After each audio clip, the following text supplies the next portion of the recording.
બતાડો મારી દાદાની દીકરીને બતાડો બાપા બતાડો ગરીબ મારી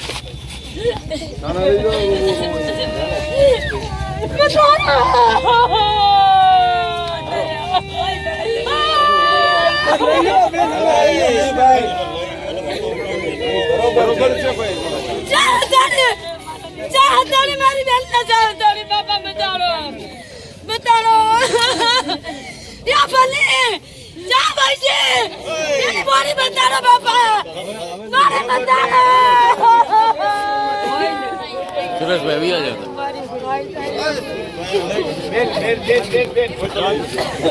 યા બાપા મારી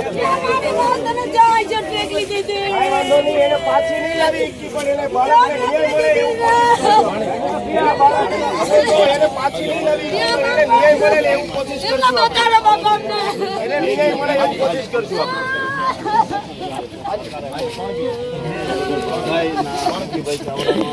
લઈ જાઓ બેનો બધા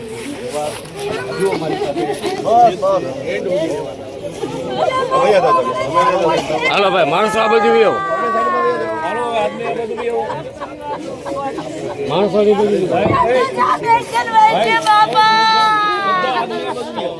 ભાઈ આદમી આપણે થોડા ઘેટા બે જાવ એમને જે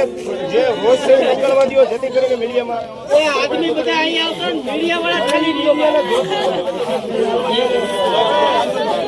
અમે તો થોડુંક ઓલી કરો ભાઈ આ બધું જે છે ને હિંમત નો હારો એને પાછી નહીં લાવી કે આપણે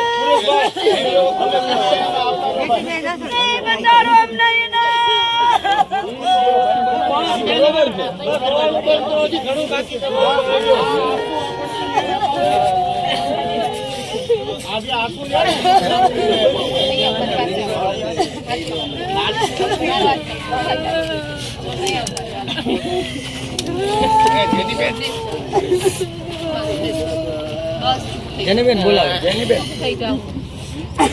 એકદમ ચૂપ એકદમ ચૂપ પાણી લાવ તમને પંચાયત હાલો તમને પંચાયત હાલો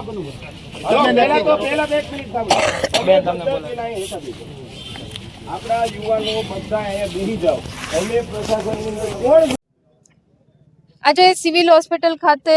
આખા અમરેલી જિલ્લા અને એમના ઝોનના દેવી પૂજક સમાજના આગેવાનો અહીંયા ધરણા ઉપર બેઠા છે. એનું એકમાત્ર માંગણી એવી છે કે કોઈ સંજોગોમાં એક મહિલાને અહીંયા કોથળીના ઓપરેશન માટે દાખલ કરવામાં આવેલા હતા. ફક્ત સામાન્ય ઓપરેશન હતું, પણ એ ઓપરેશનના પછી જે કંઈ પણ કોમ્પ્લિકેશન્સ આવ્યા એના લીધે આ મહિલાનું મૃત્યુ થયું છે. કયા સંજોગોમાં મૃત્યુ થયું છે અમરેલી સિવિલ હોસ્પિટલમાંથી મેનેજમેન્ટમાંથી કોઈ પણ જાણ આ પરિવારના સભ્યોને કરવામાં આવેલ નથી અને એના પોસ્ટમોર્ટમ માટે મહિલાના ડેડ બોડીને ભાવનગર ખાતે મોકલી દેવામાં આવેલ છે. હજી સુધી પોસ્ટમોર્ટમનો રિપોર્ટ આવેલ નથી, પરંતુ આ પરિવારજનોની અને સમસ્ત દેવી પૂજક સમાજની માંગણી એવી છે કે અમરેલી સિવિલ હોસ્પિટલમાં જે સંજોગોમાં મૃત્યુ થયું છે એની વિગત આ પરિવારને મળવી જોઈએ કે ખાલી સામાન્ય કોથળીના ઓપરેશનમાં માટે દાખલ કર્યા હોય અને એનું મૃત્યુ થાય એવું જનરલ કિસ્સાઓમાં બનતું નથી. તો એવા કયા કોમ્પ્લિકેશન્સ રહ્યા જેના લીધે આ મૃત્યુ થયું છે, કોણ ડૉક્ટર હતું, કોનાથી આ થયું અને એનો કેટલો અનુભવ હતો એ ડૉક્ટરનો આવા ઓપરેશન કરવાનો, એટલો પરિવારજનો દ્વારા જાણકારી માંગવામાં આવી છે. હજી સુધી મળેલ નથી. જ્યાં સુધી નહીં મળે ત્યાં સુધી પરિવારજનો આ માંગણીને લઈને અહીંયા સિવિલ હોસ્પિટલમાં બેસશે. રિપોર્ટ આવશે પોસ્ટમોર્ટમનો, ત્યાર પછી આગળ શું કરવું એ ધીરે ધીરે બધા જ આગેવાનો નક્કી કરશે અને એને હું સાથ સહકાર આપવા માટે ને બની શકે એટલી આ મહિલાના પરિવારને મદદ કરવા માટે અહીંયા પહોંચેલી છું.